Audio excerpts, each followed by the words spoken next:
देश और राज्य दोनों एक दूसरे से मिलकर बनते हैं। दोनों का विकास तभी मुमकिन है जब दोनों ही एक दिशा में चलें।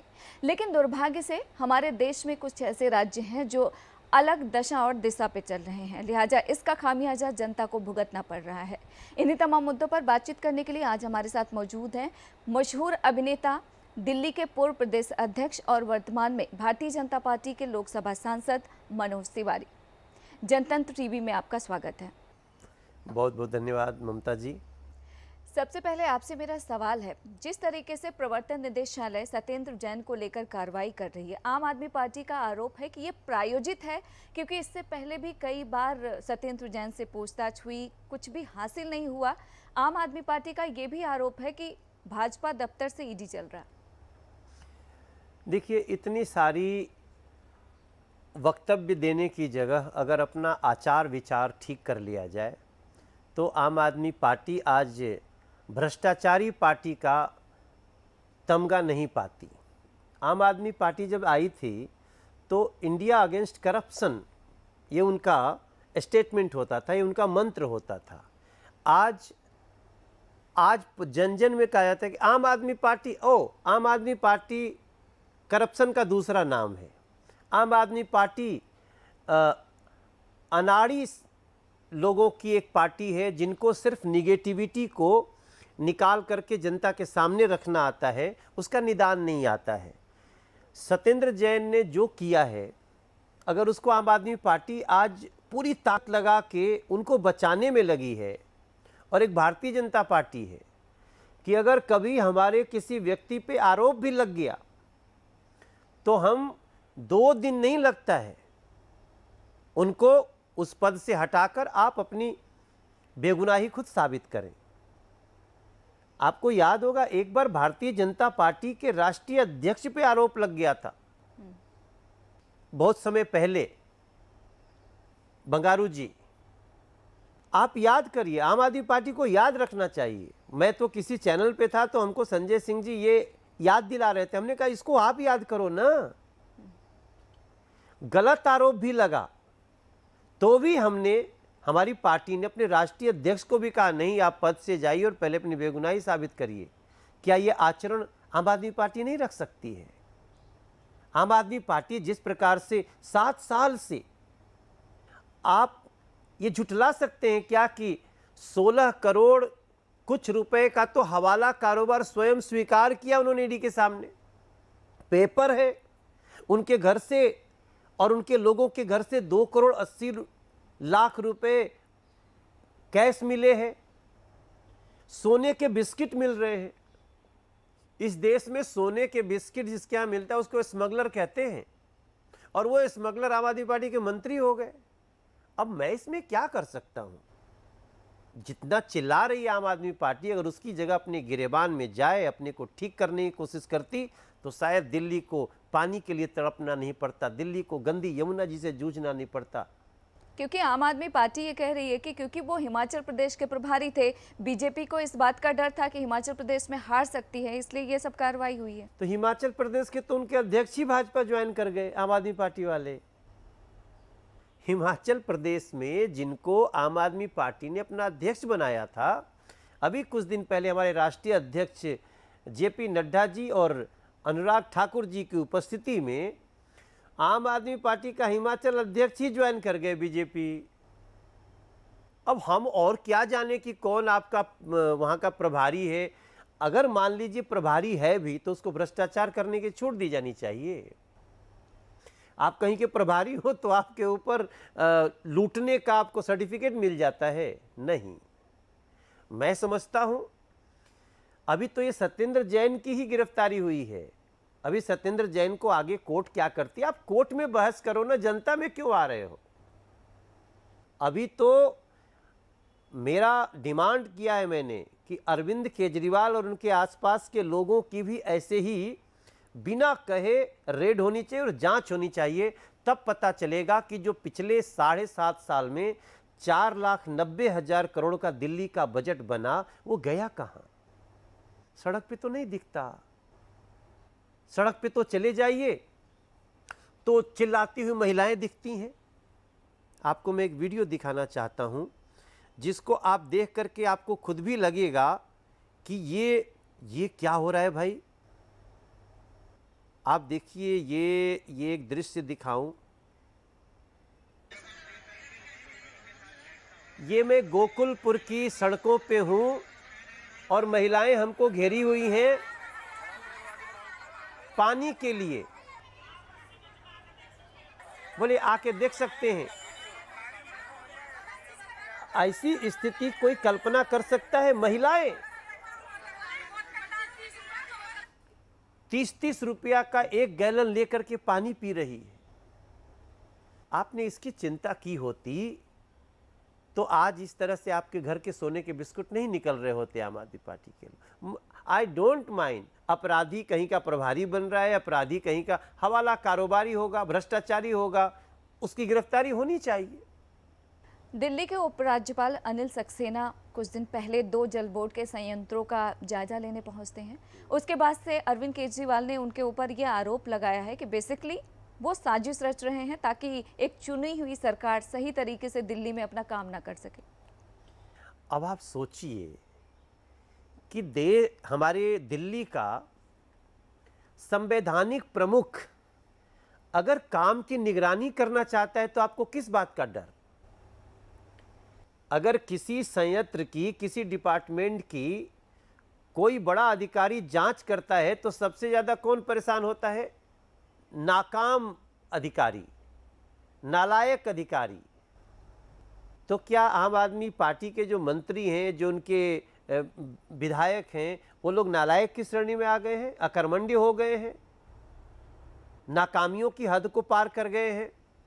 ये तो दिल्ली में धन्यवाद दिया जा रहा है कि अभी जो विनय सक्सेना जी एलजी आए हैं वो जा करके स्वयं टेस्ट कर रहे हैं ममता जी। और दिल्ली को अभी मैं जस्ट आपसे बात करने के पहले मैं एलजी साहब से मिल के आ रहा हूं और मैंने वहां देखा कि सीईओ जल बोर्ड भी बुलाए गए हैं। मैंने वहां देखा, मेरे सामने वो अभी नई दिल्ली के दौरे पे निकले हैं, बायोडायवर्सिटी पार्क गए, अभी रिवर फ्रंट जाने के लिए मैंने उनसे प्रार्थना करी है।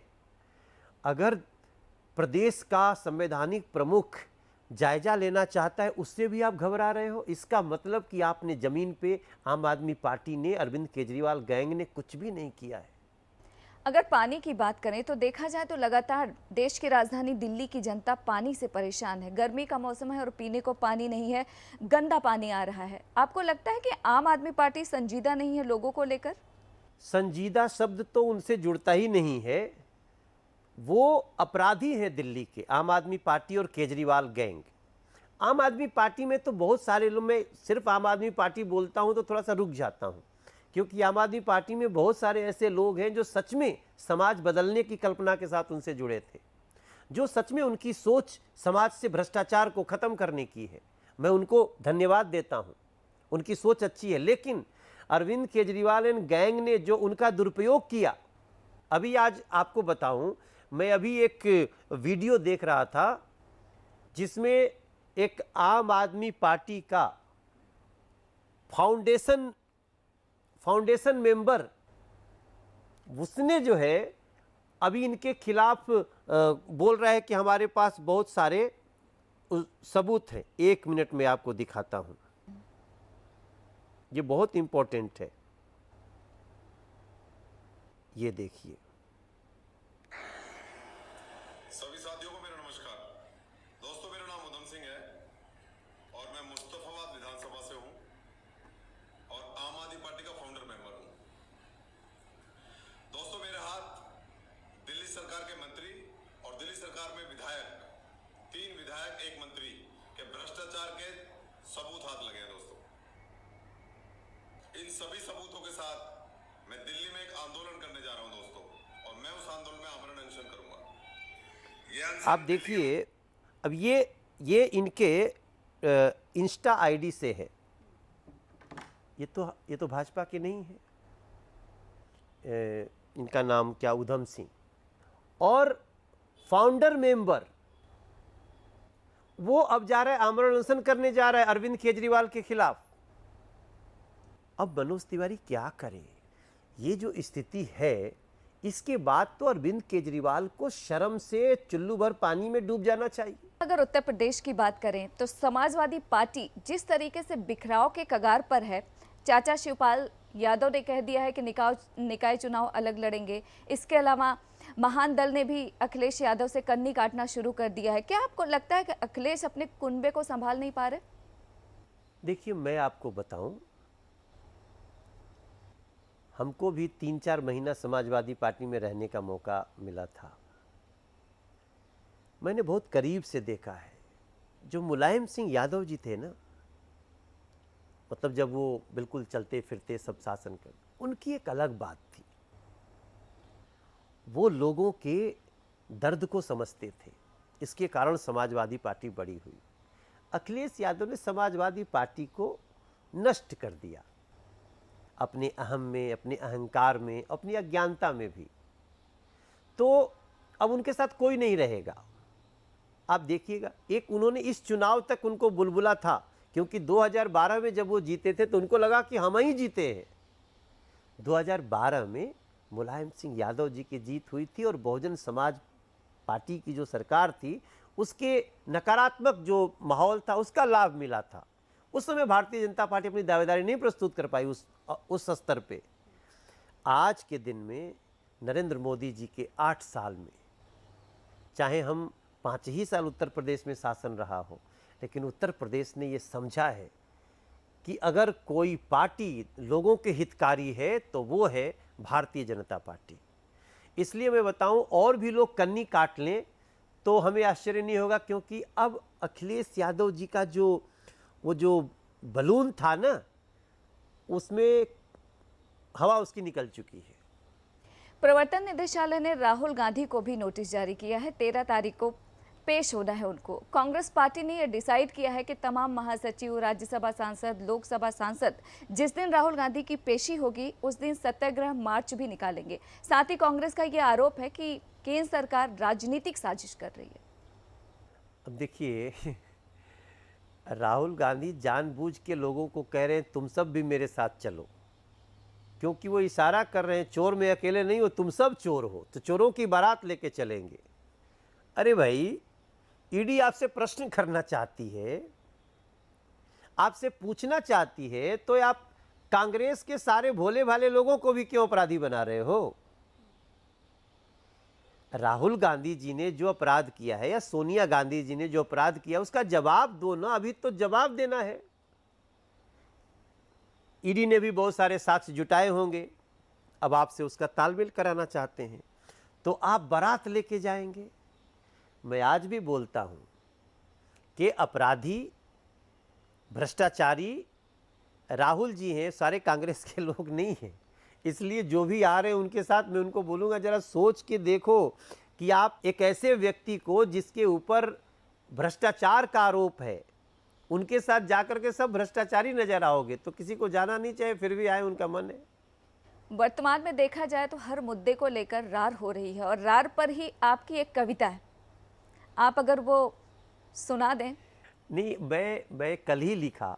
मैं देश में जो माहौल चल रहा है उसको लेकर के हमने एक कविता लिखी है कि रार मत करो। देखिए, मैं लिखते रहता हूँ और कभी कभी मन में आता है तो मैं देश के अपने भाइयों बहनों को, हो सकता है कोई लाइन उनको अच्छी लग जाए, कि रार मत करो। अपना देश दुनिया का सबसे सुंदर व सरल देश है।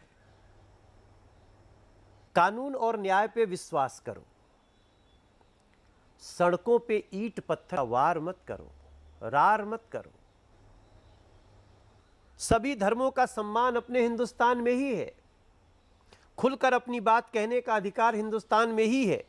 तिरस्कार मत करो, रार मत करो। देश के प्रति आपका भी कुछ धर्म है, रार मत करो। कोई अपराध करेगा तो भरेगा, कोई जलाने आएगा तो वो भी जलेगा। दंगा करोगे तो पीढ़ियां भुगतेंगी, दंगा करोगे तो पीढ़ियां भुगतेंगी। नफरत का व्यापार मत करो, रार मत करो। मैं ये प्रार्थना करना चाहता हूं उन सभी लोगों से शब्द तो आते जाते रहते हैं, लेकिन याद रखिए ना कि हम अमृत महोत्सव मना रहे हैं। हम अमृत महोत्सव मना रहे हैं, किसानों के अनाज की एमएसपी बढ़ा रहे हैं, अभी कल भी बढ़ी है। गरीबों को फ्री अनाज पहुंचा रहे हैं, किसानों के अनाज का दाम बढ़ा रहे हैं, एमएसपी बढ़ा रहे हैं और गरीबों को अनाज फ्री पहुंचा रहे हैं। गरीबों को 5 लाख तक फ्री का इलाज कराने के साथ साथ गांव-गांव नल से जल भी पहुंचा रहे हैं। विचार करो, रार मत करो, ये मेरी प्रार्थना भी है। और अंत में कहता हूं, विचार करो। हर व्यक्ति का एक धर्म है, सबका देश है। तकरार मत करो, रार मत करो।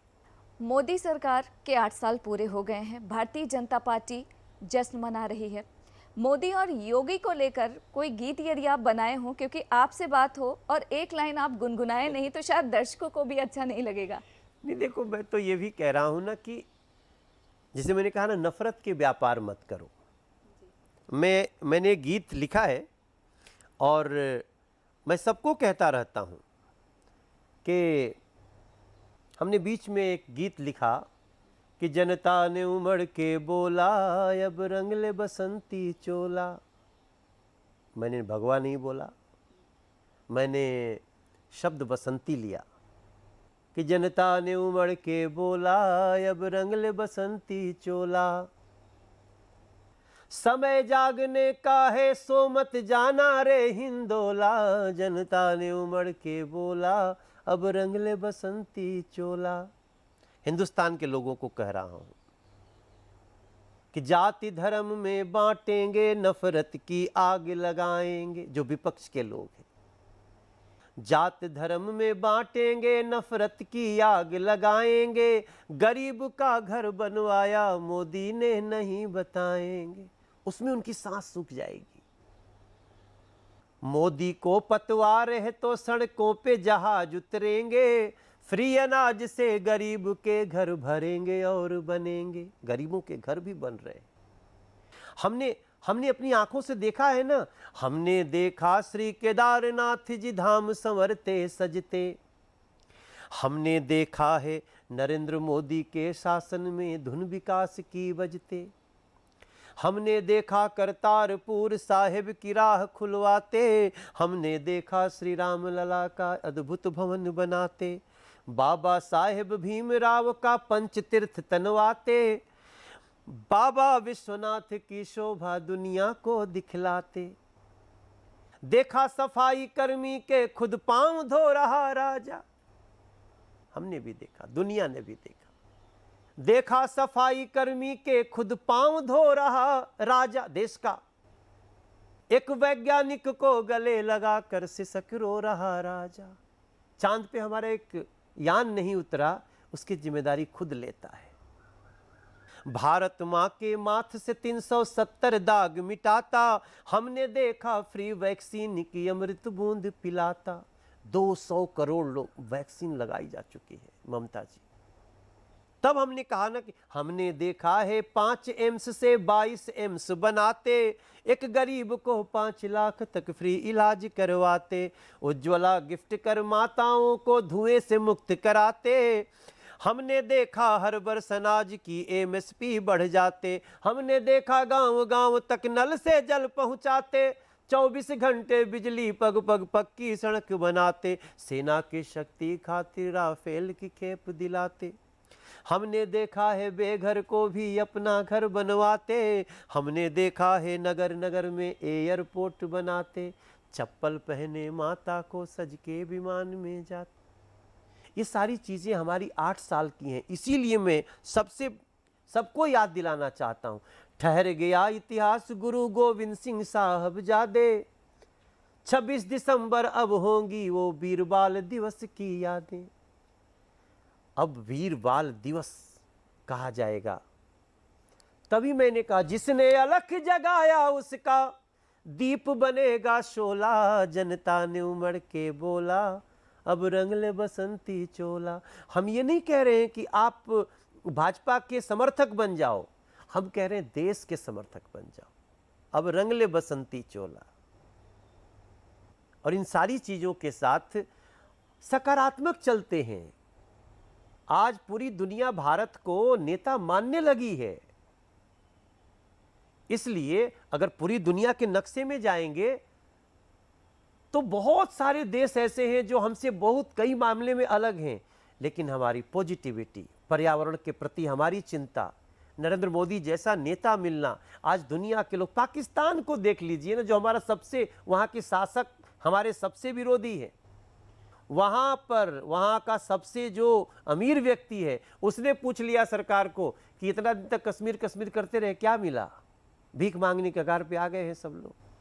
और युवा बच्चे सब कह रहे हैं नरेंद्र मोदी तो अब चीन से भी आगे निकाल ले जाएंगे भारत को। तो इन सारी चीज़ों को मैं समझता हूँ देश का व्यक्ति सम्मान करे।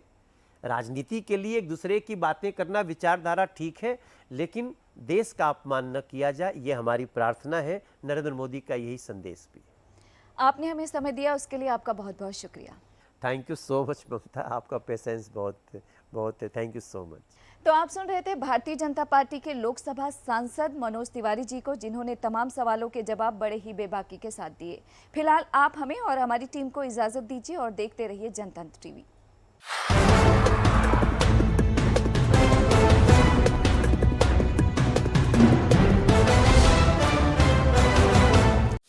खबरों के निष्पक्ष विश्लेषण के लिए सब्सक्राइब करें Jantantra TV and press the bell icon. Never miss any update.